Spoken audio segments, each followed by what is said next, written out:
پھر امام غزالی نے ایک چیز اور بڑی عجیب لکھی ہے، اور وہ یہ کہتے ہیں کہ انسان کے اخلاق درست کیسے ہیں،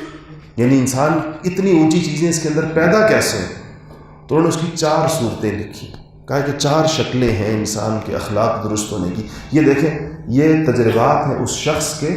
جس نے ان علوم کی حقیقت کو پانے کے لیے تمام تر کتابی علم میں اپنے زمانے کا سب سے بڑا کمال پیدا کرنے کے بعد 11 برس لگائے ہیں صحراؤں میں اور جنگلوں میں اور زاویوں میں اور خانقاہوں میں اور تنہائیوں میں اور مراقبوں میں اور سوچ و بچار میں اور مجاہدوں میں 11 برس لگے ہیں اس میں نتائج تک پہنچنے. تو لکھا ہے کہ 4 صورتیں ہیں اپنے اخلاق درست کرنے کی. سب سے بڑا مسئلہ انسان کا یہ ہے کہ اس کو اپنے اخلاق کی خرابی کا علم نہیں ہوتا، تشخیص نہیں ہوتی، ڈائگنوز نہیں ہوتا. کوئی بندہ بھی نہیں جانتا اس میں کیا کیا خرابی ہے. اس کے اگر آپ ان 3 چیزوں کو بھی بنیاد بنا لیں، اس کے علم میں کیا بے اعتدالی ہے، اس کی قوت غضبیہ میں کیا بے اعتدالی ہے، اور اس کی شہوانی قوتوں میں کیا بے اعتدالی ہے، ان بے اعتدالیوں کو انسان جانتا نہیں. تو امام غزالی نے لکھا ہے کہ 4 صورتوں میں سے جو پہلی صورت ہے اس کی اصلاح کی، وہ انسان کو شیخ طریقت کی ضرورت ہے، شیخ کی ضرورت ہے، مرشد کی ضرورت ہے. ایسے ایک سمجھدار، ہوشیار، ان سارے مراحل سے گزرے ہوئے ایک ماہر نفسیات، ایک اچھے جو ان انسانی اخلاق اور نفسیات کی پیچیدگیوں کو سمجھنے والا، کہ ایک ایسے مربی کی، ایک ایسے تربیت کرنے والے کی انسان کو ضرورت ہے جو اس کو بتائے کہ تمہارے اخلاق میں یہ خرابیاں ہیں، تمہارے اندر یہ کمیاں ہیں، یہ کوتاہیاں ہیں تمہاری.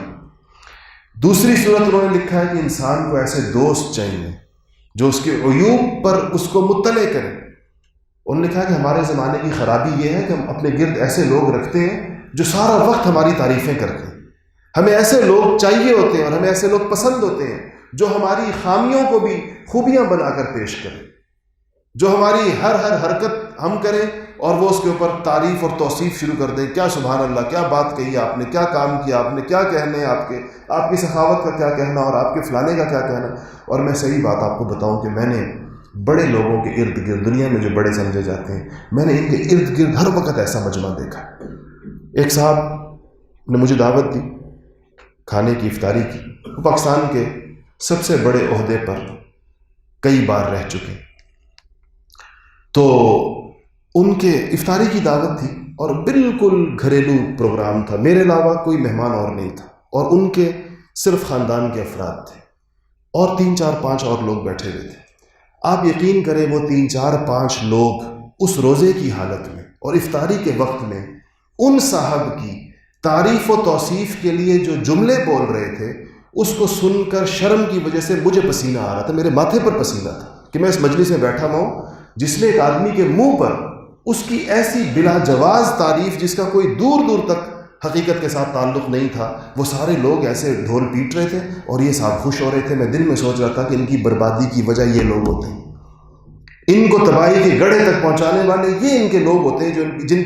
جن کا مجمع لگا کر یہ بیٹھے ہوئے ہوتے ہیں، اور جو یہ بول رہے ہوتے ہیں یہ سمجھ رہے ہوتے ہیں ٹھیک کہہ رہے ہیں، وہ سراسر غلط کہہ رہے ہوتے ہیں، جھوٹ بول رہے ہوتے ہیں، وہ خوشامد کر رہے ہوتے ہیں. تو امام غزالی نے لکھا ہے کہ ایسے دوست آپ کو چاہیے جو آپ کو آپ کی خامیاں بتائیں، آپ کو بتائیں کہ آپ میں یہ عیوب ہے، آپ میں یہ کمی ہے، لیکن آپ کو بتائیں، آپ کے عیوب دنیا کو نہ بتائیں، آپ کی خامیوں سے جا کے ڈھنڈورا نہ پیٹے اس کا، آپ کے ساتھ اس کی بات کریں. تیسری چیز انہوں نے لکھا ہے کہ آپ کے اپنے اخلاق پر کی کمیوں پر مطلع ہونے کا ایک بڑا ذریعہ آپ کے دشمن ہیں. آپ کے دشمن جو باریک نگاہ آپ پر رکھتے ہیں، جب وہ کبھی آپ پر تنقید کریں تو یہ مت سمجھیں کہ دشمن ہے تو اس کا تو کام ہی میری دشمنی ہے. ہو سکتا ہے کہ اس نے آپ کی درست خامی پکڑی ہے، ہو سکتا ہے کہ اس کو آپ کی درست بات پتہ چلی ہو. اس لیے اپنے دشمنوں کی تنقید کو بھی بنظر انصاف دیکھیں اور سوچیں کہ واقعی اس کے اندر ہو سکتا ہے کہ ایسی کوئی بات ہو جس کو اس نے تاڑ لیا، جس نیت سے بھی تاڑا، اس کی نیت کو بھی چھوڑیں، اس کے ارادے کو بھی چھوڑیں، اس کی دشمنی کو بھی چھوڑیں، اس بات کو سوچیں جو وہ آپ کے بارے میں کہہ رہا ہے. اور چوتھا انہوں نے کہا کہ اپنے اخلاق کو جانچنے کے لیے لوگوں کے اخلاق کو آئینہ بنا لیں. آپ کو یقیناً لوگوں کے ساتھ معاملہ کرتے ہوئے لوگوں کی کچھ باتیں ناگوار گزرتی ہوں گی، کچھ چیزیں ایسی ہیں جو آپ کو ناگوار گزرتی ہوں گی. تو جو چیزیں آپ کو لوگوں کی ناگوار گزرتی ہیں یہ غور کرنے کہ یہ چیزیں کہیں میرے اندر بھی تو نہیں ہیں، یہ چیزیں کہیں میں بھی تو نہیں کرتا ایسے ہی، کیونکہ اپنی چیز انسان کو نہیں پتہ چل رہی ہوتی، لیکن جب لوگ کسی سے آپ کو تکلیف پہنچے، اس کے اخلاق کی وجہ سے آپ کو کوئی اذیت پہنچے، کوئی آپ کو دشواری ہو، آپ کو کوئی بات بری لگے، تو اس کو آئینے کی طرح اپنے آپ کو اس کے اندر فوراً دیکھ لیں کہ یہی عادت کہیں میری بھی تو نہیں۔